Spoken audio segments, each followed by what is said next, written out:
Hey guys, thanks for the click. Today I'm going to install this automatic drain kit to this compressor.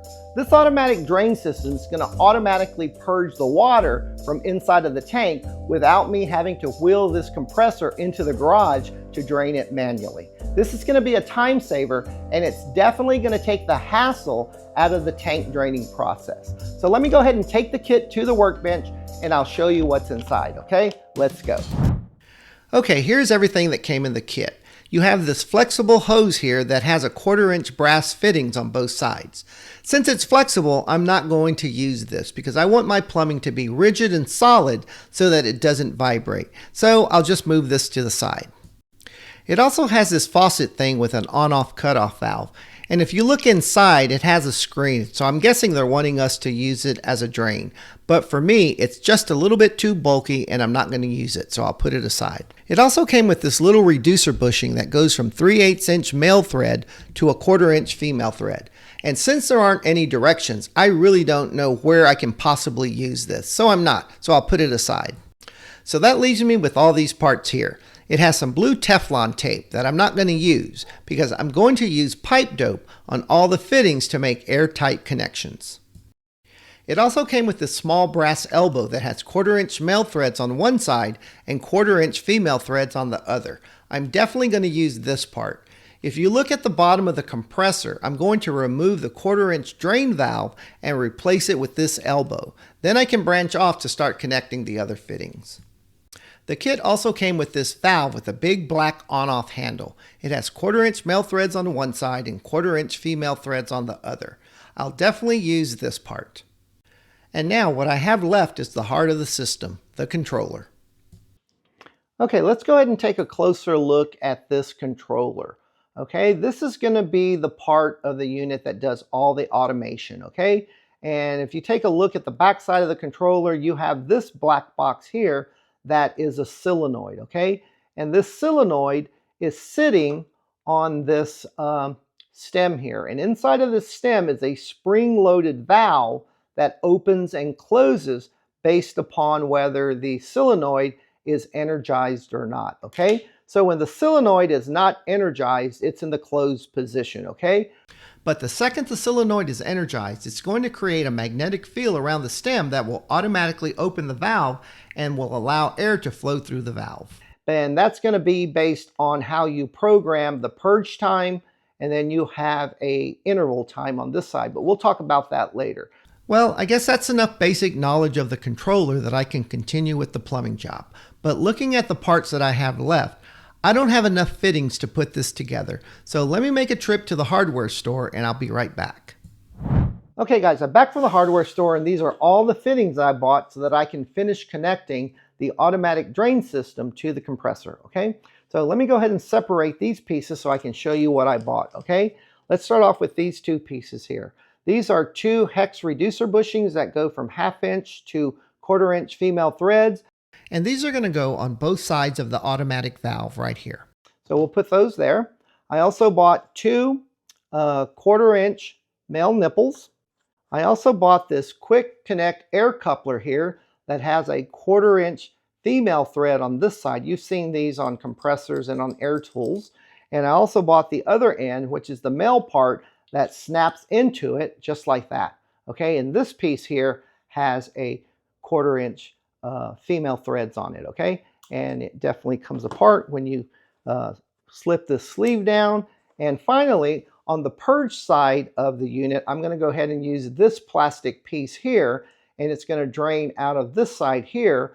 And on this side, you have 1/4" male threads, and on this side, you have a 3/8" outer diameter hose connector right here. And this is a push fitting, okay? So with that said, I'm done with all my parts, so let me go ahead and show you how I'm going to hook this up, okay? I'm going to go ahead and dry fit all the pieces together, and later I'm going to go ahead and apply pipe dope and get some wrenches on it to get a nice airtight seal, okay? So let's go ahead and get started. Let's go ahead and grab our 90-degree elbow, followed by the cutoff valve, and then we're going to go ahead and get a 1/4" nipple, and we're going to screw that in there, followed by the quick connect air coupler, and we're going to screw that in there right there, okay? Okay, there is the first segment of the build, okay? This guy here is going to screw into the bottom of the air tank. So I'm going to remove the drain valve, and this is going to screw in, and it's going to replace it, okay? So this is the first part of the build, okay? Now, since the airflow is going to be coming in this direction, since the compressor is going to be here, the air is going to flow in this direction, we're going to go ahead and get the auto drain valve piece, and you'll notice a directional arrow on the side. This is indicating the direction of the airflow. So let's go ahead and screw our reducer bushings here onto this. And then we're going to get our 1/4 inch nipple, and we're going to screw that into there just like that. Followed by the male quick connect coupler part. Put that in there like that. And then finally, we're going to go ahead and attach this other reducer bushing to the other side. And since this is the purge side, we're going to go ahead and connect our push fitting onto this side right here, okay? So there we have it. We have the two pieces ready to go. I take everything to the workbench and disassemble. I apply pipe dope on all the fittings, and I use a table vise as well as a number of other different size wrenches to get everything nice and airtight. And now we have the two segments ready to install. The first thing I need to do is remove the drain from the bottom of the compressor. I grab a wrench and I unscrew the valve. Next, I grab a wire brush followed by a toothbrush, and I clean all of the debris from the inner threads. I then blow it clean with some compressed air. It's now time to screw on the first segment to the compressor. So I apply some pipe dope to the 1/4 inch male threads, and I start to hand tighten the first section. I now grab a wrench and I start to apply some torque to the segment. I finally stop when the segment is facing to the side of the compressor. And FYI, I had to replace the cutoff valve because the handle of the first one was hitting the bottom of the tank and it did not close fully. So I replaced it with this cutoff valve with a red handle. This handle opens and closes in the horizontal direction and does not hit the tank. I really wish I would have noticed this earlier. So now with the valve in the open position, it's now time to check for leaks on this segment. So I close the cutoff valve on top and I turn on the compressor. I allow the compressor to fully pressurize to the 90 psi set point. So to check for leaks on this bottom segment, I get a small squirt bottle filled with soapy water and I begin to squirt the soapy water onto all the fittings.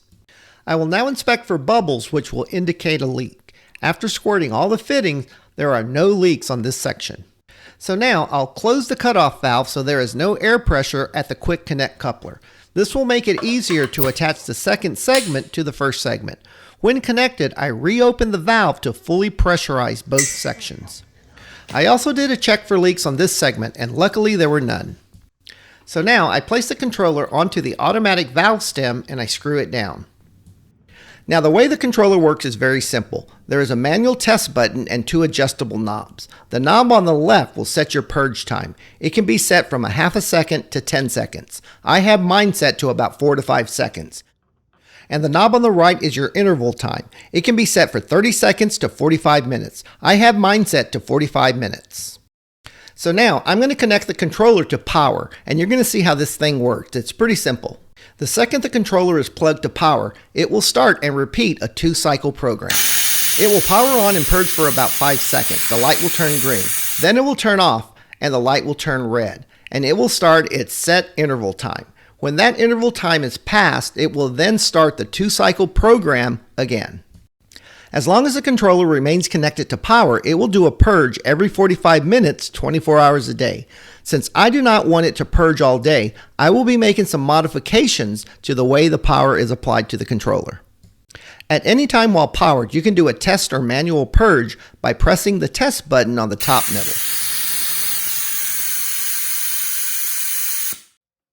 Since most people aren't going to want this purging all day, let me show you another way to apply power to the controller that might work better for you. Here, I connected a manual on-off switch in between the controller and power. This way, you can purge your tank anytime you want by turning on the switch. Just remember to turn it off, because if you don't, it will run the 2-cycle program 24 hours a day. Okay, here's a third way to hook up your controller to power, and this is the method I'm going to use. I will hook up a wireless smart switch in between the power and the controller. I name my switch Purge Compressor. I will now have the ability to purge my system with a voice command using Alexa or Google. Let me show you, it's kind of cool. Alexa, turn on Purge Compressor.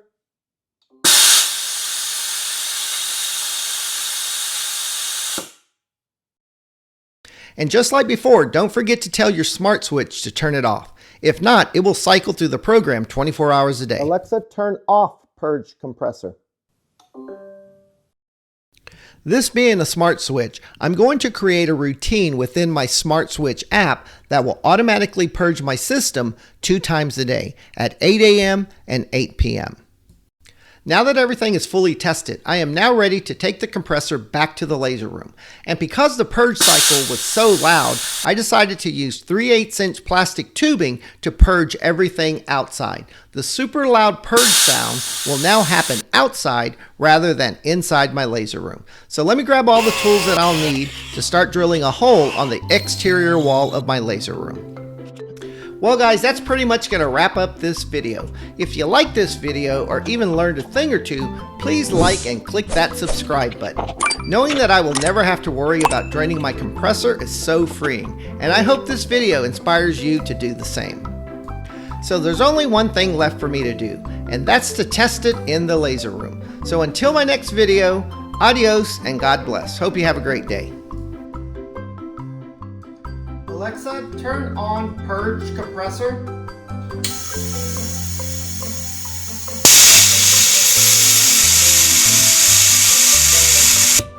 Alexa, turn off Purge Compressor.